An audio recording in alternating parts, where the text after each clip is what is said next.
Namaku Alicia. Kali ini kita akan membahas cairan penting di dalam organ otak.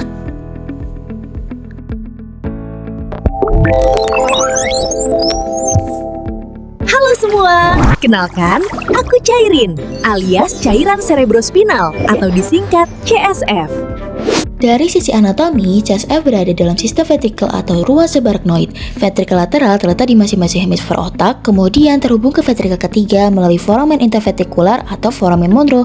Ventrikel ketiga berada di encephalon lalu terhubung ke ventrikel keempat melalui aqueductus sylvii. Ventrikel keempat terletak di antara pons, medulla oblongata, dan cerebellum. Dari sini, CSF dapat mengalir ke kanal senter medulla spinalis atau keluar ke ruang subarachnoid.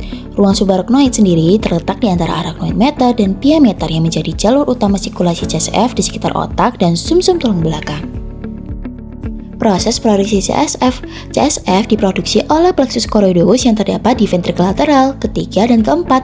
Plexus ini terdiri dari kapiler vena strata, jaringan ikat, serta sel epitel khusus yang memiliki tight junction. Mekanisme produksinya meliputi filtrasi plasma dari kapiler ke stroma, kemudian sekresi aktif ion seperti natrium, klorida, kalium, dan bikarbonat ke dalam ventrikel. Air kemudian mengikuti secara osmosis sehingga terbentuk cairan CSF yang isotonik terhadap plasma. Jumlah produksi sekitar 500 ml per hari atau sekitar 0,35 ml per menit dengan total volume dalam tubuh sekitar 120 sampai 150 ml. Setelah diproduksi, CSF akan bersirkulasi.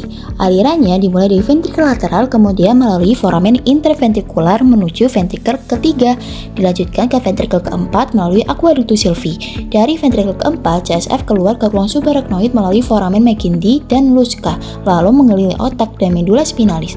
Selanjutnya, CSF akan diserap kembali ke dalam sistem vena melalui granulasi arachnoid yang menonjol ke dalam sinus vena, terutama sinus sagitta superior. Proses ini menjaga keseimbangan antara produksi dan absorpsi CSF. Dari segi fungsi, CSF memiliki beberapa peran utama. Pertama, sebagai pelindung mekanik yang meredam benturan sehingga otak tidak langsung terkena trauma. Kedua, menjaga homeostasis kimiawi dengan mengatur lingkungan yang stabil bagi sel saraf. Ketiga, membantu transportasi nutrisi, hormon, dan pembuangan sisa metabolisme. Selain itu, CSF juga berperan dalam sistem imun dan membantu mengatur tekanan intrakranial. Komposisi normal CSF adalah jernih, tidak berwarna, dengan kandungan protein rendah, glukosa sekitar 2/3 dari kadar darah, serta jumlah sel yang sangat sedikit. Perubahan pada komposisi ini dapat menjadi tanda adanya gangguan. Secara klinis, gangguan pada CSF dapat berupa gangguan produksi atau aliran seperti hidrosefalus, gangguan absorpsi, infeksi seperti meningitis, hingga pendarahan subarachnoid. Oleh karena itu, pemeriksaan CSF seperti fungsi lumbal sangat penting untuk diagnosis berbagai penyakit neurologis. Kesimpulannya, CSF bukan hanya cairan biasa, tetapi memiliki peran vital dalam melindungi, menutrisi, dan menjaga keseimbangan fungsi sistem saraf pusat.